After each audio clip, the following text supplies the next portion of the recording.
85 Canons of the Holy and Renowned Apostles, together with an interpretation of them in the common dialect of modern Greek, translated into English. Canon 66-70. Canon 66 If any clergyman strikes anyone in a fight, and kills by a single blow, let him be deposed from office for his insolence. But if he be a layman, let him be excommunicated. C. Psi of the 6th, cc. 21, 22, 23 of Ankara, Athanasius in his epistles, cc. 2, 8, 11, 13, 33, 43, 52, Liv, LVI, 57, c. V of Nyssa. Interpretation in their c. 27 The divine apostles depose clergymen who either strike believers for having sinned or unbelievers for having wronged someone, as we explained in connection with the interpretation of that canon. But in the present canon they ordain that if any clergyman during a fight, i.e., in a quarrel, should strike anyone even a single heavy blow, and from this alone the man should die, such clergyman shall be deposed from office, if not because he struck a heavy blow, if not because he killed the man without wanting to do so, but because he was overcome by anger and proved insolent and pert in lifting his arm and striking a blow, a thing which is forbidden to clergymen, I omit saying, for the great and deadly sin of the murder he committed. But if it be a layman that committed the murder, he shall be excommunicated even from the mysteries as well as from the congregation and church of the faithful. Concord note that according to c. 8 of St. Basil the Great, some murders are willful, and other murders are something between involuntary and willful. Or rather to say, they approximate more or less closely to willful and intentional murders. Thus an involuntary murder is one which occurs when anyone throwing a stone at a tree or at a dog happens to hit a human being with it and kills the latter. A willful murder, on the other hand, is one in which someone takes a knife or a gun in order to kill, after the manner of those who are robbers and those who go to war. Thus, according to c. V of Nyssa, willful murder is that which takes place with preparation and deliberation or meditation. But akin to willful murders is that in which while fighting with another a man hits him with a stick or club or unmercifully with his fist, in a spot that is dangerous and fatal. The Bishop of Nyssa in his above-mentioned canon judges such a slaying to be willful murder, a slaying, that is to say, such as is the one referred to above in the present apostolical canon, which is willful according to Canon of Nyssa, and nearly willful, according to Basil, because the murderer used such an instrument in order to hit another person, and because he struck the man unmercifully in a deadly spot, when he himself was utterly overcome by anger. On the whole, to state the case briefly, a murder, according to the Nomicon of Photius, Title 9, ch. 26, must be considered with due regard to the disposition and intention of the slayer, that is to say, as to whether he had the intention and purpose to kill a person, or not. The disposition again must be considered with due regard to the instrument or weapon he used in the slaying. For this reason many times when someone strikes another but does not kill him, he is punished as a murderer on account of the intention he had to kill. On the contrary, a man is not punished as a murderer simply because he killed another man if he intended only to hit the man but not to kill him. So that these two considerations suffice to determine the difference between willful murder and involuntary homicide with due regard to the disposition and impetuosity of the slayer and with due regard to the instrument or weapon he used. Among willful murders are those committed by women who give herbs to pregnant women in order to kill the embryos, and likewise those who accept such herbs as is decreed by the 6th Council in its c. Psi and by the Council of Ankara in its c. 21 and by St. Basil according to his cc. 2 and 8. But more charitably they are condemned and sentenced not for life but for a term of 10 years by both this same c. 21 of the Council of Ankara and c. 2 of St. Basil. Moreover, those women who give men drugs and herbs in order to entice them into the clutches of their satanic love, which things, often called love potions in English, make those taking them dizzy and not infrequently cause their death, as is mentioned by Basil the Great in his aforesaid c. 8, are likewise guilty of murder. Even a woman that neglects her child and lets it die is considered a murderess, according to cc. 33 and 52 of the same Basil. The Faster, John, in his c. 26 says that women that throw down their infants at the doors of churches are considered murderesses. Armenopoulos, in his Epitome of the Canons, adds that this very same law has been decreed by a conciliar decision or that it has been made by a synodical decree. In his c. 23 the same Faster says that any mother that falls asleep on top of her infant and smothers it to death is considered a murderess if this occurred as a result of her negligence and carelessness. In c. 43 he says that whoever has given his brother a deadly wound, or deadly blow, is a murderer whether he was the one who started the matter by striking the first blow, or it was his brother who did so. As for involuntary murder, or homicide, the Council of Ankara according to its c. 23 fixes the penalty at 7 years or 5 years, while c. 57 of St. Basil fixes it at 11 years. Also in his c. 11 he says that 11 years are enough to serve as punishment for the involuntary murder which one has committed if he lives long enough to serve it out. Canon the 5th of Nyssa fixes it at 9 years. Canon 20 of the Faster fixes it at 3 years. But as for willful murder, the Council of Ankara separates the murderer from the mysteries for the rest of his life, according to its c. 22, while St. Basil, in his c. LVI sentences him to a term of 20 years, and the Bishop of Nyssa to a term of 27 years, in his c. V. Finally, the Faster, in his c. 20, fixes the term at 5 years. As for any clergymen that strike and kill robbers who have attacked them, they are to be deposed from office, according to Basil's c. LV. Even the Bishop of Nyssa says, in his c. V. that though one murder a man involuntarily, he is nevertheless to be deprived of the grace of holy orders. And generally speaking, from a universal point of view, it may be said that all clergymen without exception that kill anyone, whether it be intentionally or unintentionally, and whether it be that they have done so with their own hands or have had others do the actual killing, are ipso facto deposed. According to the determination made by Constantine the Patriarch of Clearinus, those men, on the other hand, who go to war and kill the enemies for piety's sake, i.e., in the cause of religion, to assure the sobriety and common peace of their brethren, deserve to be praised. According to Athanasius, in his letter to Ammon. Whereas, according to Basil, they must abstain from the mysteries for 3 years only on the ground that their hands are not free from the stain of blood, according to his c. 13. For the solution of this apparent contradiction, see the footnote to the same c. 13 of Basil. Canon 67. If anyone is keeping a virgin whom he has forcibly raped, though she be not engaged to another man, let him be excommunicated. And let it not be permissible for him to take another, but let him be obliged to keep her whom he has made his choice even though she happen to be indigent. cc. 22, 23, 25, 26 of Basil. Interpretation. The present canon ordains that whosoever rapes a virgin by force and violence that is not engaged to be married to another man, and is keeping her in his house or at his home, shall be excommunicated for this forcible rape, and he is not to be permitted to take another woman instead of her, but, on the contrary, is to be obliged to rest content with this same girl, whom he himself chose, even though she be one of humble birth and poor. Concord. With reference to the subject of the present canon, St. Basil in his cc. 22 and 25 ordains that the man who forcibly rapes a virgin shall be allowed to have her as his wife, but shall nevertheless be canonized with the penalty attaching to fornication. That is to say, to be deprived of the right to communion for 4 years. But in his c. 26 the same saint says that those who commit fornication first and marry later had better be separated. Or in case they will not consent under any circumstances to their being separated, let them be left united. Nevertheless, in the case of a matter of this kind, consideration must be paid to what God says in the 22nd chapter of Deuteronomy, 25-27. That is to say, there must be an investigation as to whether the virgin happened to be found in a desert place, and whether she yelled and no one came to her rescue. For then she would be free from responsibility. There is in the damsel no sin worthy of death, it says. For as when a man riseth up against his neighbor, and slayeth his soul, even so is this matter. For he found her in the field, and the damsel shouted, and there was no one to save her. But when it all happened when she was not in a desert place or in the wilderness, and she did not yell, it appears that he ruined her with her consent. See also footnote 1 to c. 2 of Gregory the Miracle Worker. It should also be ascertained whether the man who raped her has parents living, or whether he is married. And likewise as to the virgin who has been raped, and whether they or their parents are disposed to consent to their marriage, according to c. 22 of Basil. There must be no coercion in this matter. According to the civil law, Armenopoulos, Book 6, Title 3, if the man who raped the girl is rich, he shall give her a pound of gold, but if he is poor, he shall give her half his entire property. But if he is without property, he shall be cudgelled, shorn, and exiled.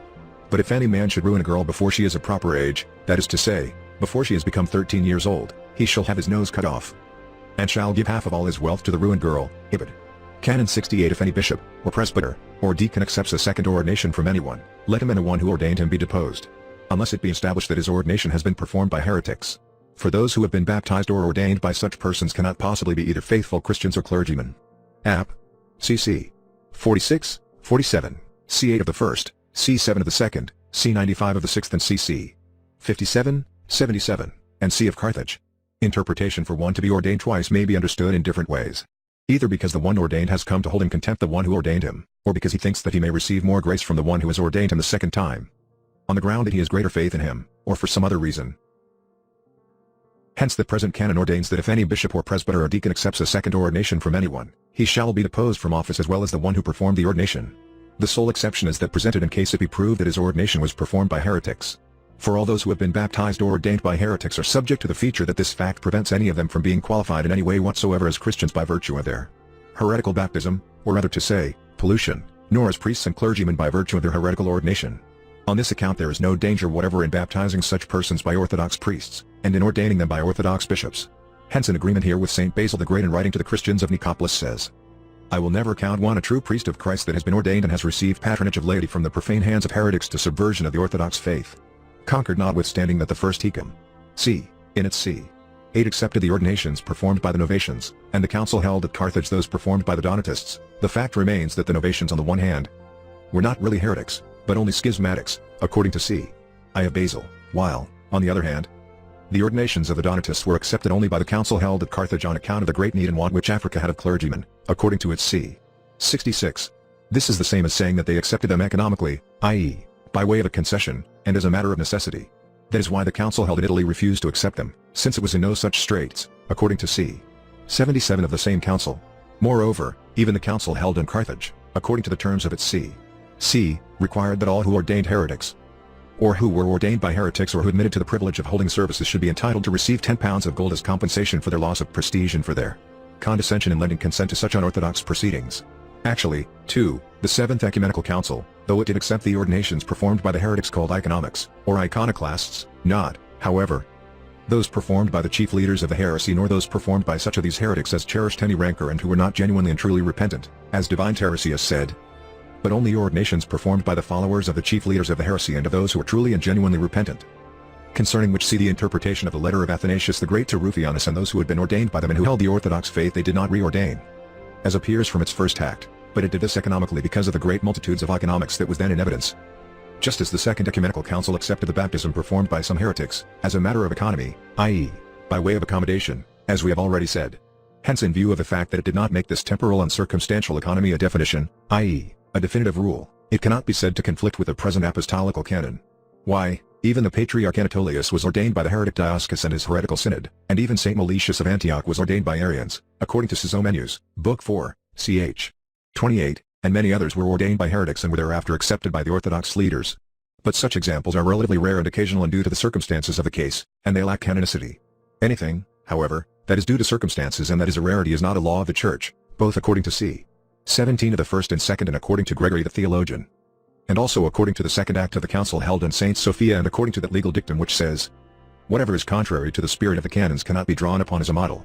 Second ordinations of the orthodox are also prohibited by c. 57 of Carthage. Read also the interpretations and footnotes to App. cc. 46 and 47. Canon 69. If any bishop, or presbyter, or deacon, or subdeacon, or anagnost, or salt fails to fast throughout the 40 days of Holy Lent, or on Wednesday, or on Friday, let him be deposed from office, unless he has been prevented from doing so by reason of bodily illness. If, on the other hand, a layman fail to do so, let him be excommunicated. cc. 29, 89 of the 6th, cc. 49, Lee, 52 of Laodicea, c. 15 of Peter the Archbishop, c. I of Dionysius, cc. 8, X of Tim. Interpretation. The present canon commands all alike, including laymen and those in holy orders, to fast likewise and on an equal footing not only during the 40 days period commonly known as the Great Lent, but also on every Wednesday and Friday in the year. Since it makes an explicit statement to this effect by saying verbatim, if any bishop or presbyter or deacon or subdeacon or anagnost or salt fails to fast throughout the 40 days of Holy Lent, or on every Wednesday, or on every Friday, let him be deposed, unless he has been prevented from doing so because of some bodily illness. If, on the other hand, any layman fails to fast on the aforesaid days, let him be excommunicated. For we do not fast during Holy Lent, according to divine Chrysostom, discourse on those who fast on the first Easters, not on account of Easter, not on account of the cross, but on account of our sins, since Easter is not a subject for fasting and mourning, but, on the contrary, an occasion for cheer and joy. Hence we ought not to say that we are mourning on account of the cross. For it is not because of that we are mourning, God forbid. But it is really on account of our own sins. We fast during the 40 days of Lent in imitation of the Lord, who fasted on the mountain for 40 days straight. As for the 2 days in the week on which we also fast, namely, Wednesday and Friday, we fast on Wednesday because it was on that day of the week that the council was held in connection with the betrayal of our Lord. And we fast on Friday because it was on that day of the week that he suffered in flesh his death in behalf of our salvation, just as the sacred martyr Peter says in his c. 15. And just as divine Jerome says too. But inasmuch as c. L of Laodicea commands us to eat dry bread throughout Lent, as divine Epiphanius says in Higher 65, to the effect that during the fast of Lent eating dry bread and practicing continence are incumbent. While the present apostolical canon counts Wednesday and Friday along with Lent as occasions for fasting, it is evident that fasting on every Wednesday and Friday ought to be done by eating dry bread in a similar manner as in the case of Lent. Eating dry bread is the eating of bread once a day, at the 9th hour, without eating olive oil or drinking wine, as we have explained in the interpretation of App. C. 64. Hence it is that Balsamon says that even the eating of shellfish on Wednesday and Friday and during Lent is prohibited. This truth is acknowledged also by divine Epiphanius, who says, fasting on Wednesday and on the day preceding Saturday, i.e., on Friday, until the 9th hour. In addition, Philostorgius, in Book 10 of his Ecclesiastical History, says, fasting on Wednesday and Friday is most certainly not restricted to mere abstinence from meat, but, on the contrary, is canonized to the point that one is not allowed to eat any food whatever until evening. This explains why blissful Benedict in his c. He orders monks subject to him to fast on Wednesday and Friday until the 9th hour. God-bearing St. Ignatius, too, in his epistle to the Philippians says, do not disregard Lent, for it contains an imitation of the Lord's polity. After Passion Week, do not fail to fast on Wednesday and Friday, allotting the surplus to the indigent. So let not certain men violate all reason by declaring that fasting on Wednesday and Friday is not apostolical legislation. For here, behold, You have direct and unambiguous proof that the apostles in their own canons include this fast along with the fast of Great Lent, while in their injunctions they place it on a par with the fast of Great Week, i.e., of Passion Week. For it is written in those injunctions, it is obligatory to fast during Great Week and on Wednesday and Friday. But why should I be saying that the apostles made it a law? Why, Christ himself made fasting on these 2 days a law. And to assure yourselves that this is true, listen to the holy apostles themselves and hear what they say in their injunctions, Book 5, ch. 14, he himself has ordered us to fast on Wednesday and Friday. But since, as has been shown, the fast of Lent is on a par with fasting on Wednesday and Friday, it follows that leaving off these 2 fastings in the case of sickness or illness is also on an equal footing. Hence, just as Timothy in his 8th and 10th canons permits a woman that gives birth to a child during Lent to drink wine and to eat sufficient food to enable her to keep up, and, on the other hand, permits a man greatly emaciated owing to illness of unusual severity to eat olive oil in Lent, saying, "For to partake of olive oil when a man has once become emaciated is all right." So and in like manner it may be said that anyone who has become withered and wasted by severe illness ought to be allowed to eat only olive oil and to drink wine on Wednesdays and Fridays. That is why even divine Jerome says, on Wednesdays and Fridays fasting must not be omitted unless there be great need of this. The same thing is asserted also by sacred Augustine. Yet, in view of the fact that flesh lovers wishing to circumvent Lent on Wednesday and Friday either pretend that they are ill when they are not, or, though really ill, claim that the oil and wine are not enough to support their weak condition. Because of such pretexts it is necessary that an experienced physician be asked who is also a man that fears God what food is suitable to support their weakened condition. And thus in accordance with the opinion of the physician the bishop or confessor in question may absolve the sick man from the obligation to fast and allow him to break off or dispense with fasting. To that extent, and not trust the pretenseful or pretextuous words of sick men, and especially whenever such sick men happen to belong to the class of so-called noblemen or the like. Concord it is furthermore a fact that c.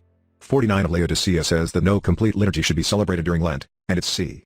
Lee says that the birthdays of martyrs are not to be celebrated in Lent. And c. 52 of the same ordains that marriages are not to be celebrated or weddings held in Lent. All these canons, have the same tenor, to the effect as the above quoted canons.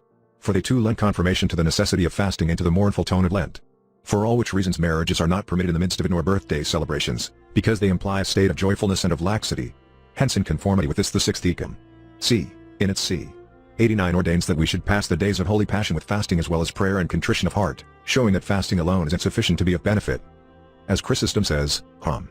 3 to the Antiochians, we abstain not only from foods, but also from sins. And Isidore too says, in his Epistle 403, fasting in respect of food is of no benefit to those who fail to fast with all their senses. For whoever is successfully fighting his battle must be temperate in all things. Street Nicephorus also says in his c. 16 that monks ought not to perform agricultural labor during Lent in order to find a pretext or excuse to consume oil and wine. In his c. 19 he says that the monks in the monastery ought to eat but once a day on Wednesday and Friday. Note, moreover, that in speaking of Lent the present apostolical canon intends to include therewith the entire great week of the Passion, and therefore fasting must also be observed throughout this period too. See also the footnote to c. 29 of the 6th. Canon 70 if any bishop, or presbyter, or deacon, or anyone at all who is on the list of clergymen, fasts together with Jews, or celebrates a holiday together with them, or accepts from them holiday gifts or favors, such as unleavened wafers, or anything of the like, let him be deposed from office. If a layman do likewise, however, let him be excommunicated. App. cc. 7, 65, 71, c. 11 of the 6th, cc. 29, 37, 38 of Laodicea, cc. lx. 81, x5 of Carthage. Interpretation in case anyone prays in company with excommunicated persons only, he is excommunicated. Or if it be that he does so with persons that have been deposed only, he is deposed from office. How much more, then, is it not proper that any clergyman that fasts in company with the Christ-killing Jews or celebrates any festival with them ought to be deposed from office? Or if any layman do the same, he should be excommunicated? Hence it is that the present apostolical canon ordains that if any bishop or presbyter or deacon, or anyone else at all that is on a list of clergymen, fasts along with the Jews or celebrates Easter, i.e., Passover, along with them, or any other festivals or holidays, or accepts any festival gifts from them, such as unleavened wafers, which they eat during the days of their Passover, and on every feast day of theirs and on the occasion of every sacrifice they offer unleavened wafers or something similar thereto, let him be deposed from office. If, on the other hand, any layman does likewise, let him be excommunicated. For even though the ones who accept such things and join in fasting or celebrating are not of the same mind as the Jews and do not entertain the same religious beliefs and views as the latter, for if they did, they are not only to be deposed or excommunicated, as the case might be, but also to be consigned to anathema, according to c. 29 of Laodicea, yet, as a matter of fact, they do afford occasion for scandal and give rise to a suspicion that they are actually honoring the ceremonies of the Jews, a thing which is alien to orthodoxy. I omit mention of the fact that such persons are also polluting themselves by associating with Christ killers. To them God says, my soul hates your fasting and your cessation from work and your festivals. See also the interpretation of App.